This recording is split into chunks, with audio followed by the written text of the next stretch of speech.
qui me semble intéressant quand on se lance dans ce modèle de perma-entreprise, c'est qu'il y a beaucoup de valeur ajoutée pour l'entreprise. Et il y en a une première, je ne l'ai dit pas qu'au nom de Norcis, puisque évidemment en ayant créé le concept, on l'a expérimenté avant tout le monde, mais aujourd'hui d'autres entreprises se sont lancées dedans, et à l'unanimité, tout le monde dit, mais quelle énergie ça crée chez nos collaborateurs, nos collaboratrices. Ils veulent même qu'on aille plus vite. On vient me voir en disant, mais attends, par rapport à ce problème-là, à cette question éthique, voilà, nous on a des idées, comment on peut faire. Ça bouillonne d'énergie. Et je crois que ça, c'est déjà hyper positif. Qui plus est dans une période qui était comme celle du Covid, où voilà, les énergies positives n'étaient pas si faciles que ça à avoir. Et puis, parce que de toute façon, encore une fois, l'entreprise réussit par ses femmes et ses hommes. Et donc, plus il y a de l'énergie, plus ça va réussir. Au-delà de ça, le modèle perma-entreprise pousse à s'interroger sur ce qui va se passer dans notre monde, sur les mutations, les futures mutations, sur des tendances, notamment des nouvelles tendances sociales. En nous poussant à cela, ça veut dire quoi? Ça veut dire que finalement, ce qui va apparaître comme une contrainte à un moment donné, on peut en faire une opportunité. Je peux prendre des exemples. Beaucoup ont subi le télétravail comme une contrainte par le Covid. En s'interrogeant sur ce sujet-là, bien avant, au sein de Norcis, c'était en 2015, on en a fait une véritable opportunité, pour deux raisons. Bien sûr, améliorer les dispositifs qu'on peut proposer aux collaborateurs, collaboratrices pour trouver les bons équilibres vie pro, vie perso, mais aussi pour réduire nos émissions de gaz à effet de serre, puisque les déplacements sont plus de 50% de notre bilan carbone. C'est-à-dire que ce qui a pu apparaître comme une contrainte en 2020 pour de nombreuses entreprises, pour nous, ça a été une opportunité. Et l'ayant anticipé, eh bien, on a pu mettre ça en place tranquillement, conduire le changement tranquillement.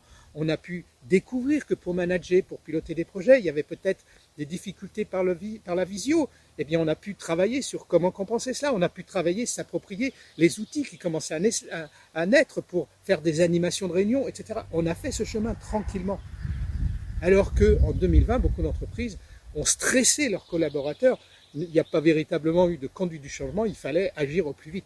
Vous voyez, c'est ça ce que j'appelle faire d'une contrainte une opportunité, et donc de faire une force pour l'entreprise, de l'anticipation d'un certain nombre de problèmes. Je dis toujours que si nous ne cherchons pas à résoudre des problèmes, et là on va parler maintenant de la planète, eh bien de toute façon c'est des lois, c'est des normes qui vont arriver et qui à un moment donné vont être très contraignantes. Donc là aussi, opportunité. Il y a des conséquences à tout ce que je vous dis, et le mot conséquence est important. C'est l'attractivité que ça peut avoir vis-à-vis du recrutement. Nous sommes de plus en plus nombreux au niveau des entreprises à être face à des pénuries de compétences. Ça devient un élément clé du développement d'une entreprise, cette capacité à recruter et à recruter les meilleurs profils. Et puis, il y a une autre notion qui est celle de la fidélisation. Là encore, nous sommes dans une ESN, une entreprise de services numériques, dans l'informatique, les turnovers moyens sont à plus de 20%. Si vous avez un turnover qui est inférieur de moitié à cela, je vous assure que ça a des conséquences économiques énormes.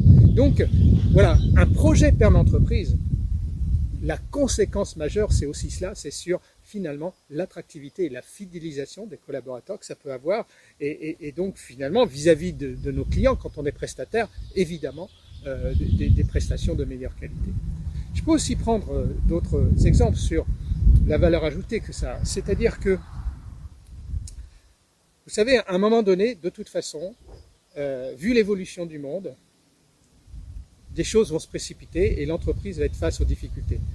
Ok, le Covid, une épidémie, mais regardez, 2008, c'était une crise financière. Les crises, les catastrophes arrivent de plus en plus vite. Et donc, moi, ce qui me semble intéressant, c'est qu'à travers un projet perma-entreprise, on anticipe tout cela encore une fois, et surtout, on démontre qu'on n'est pas dans l'opportunisme.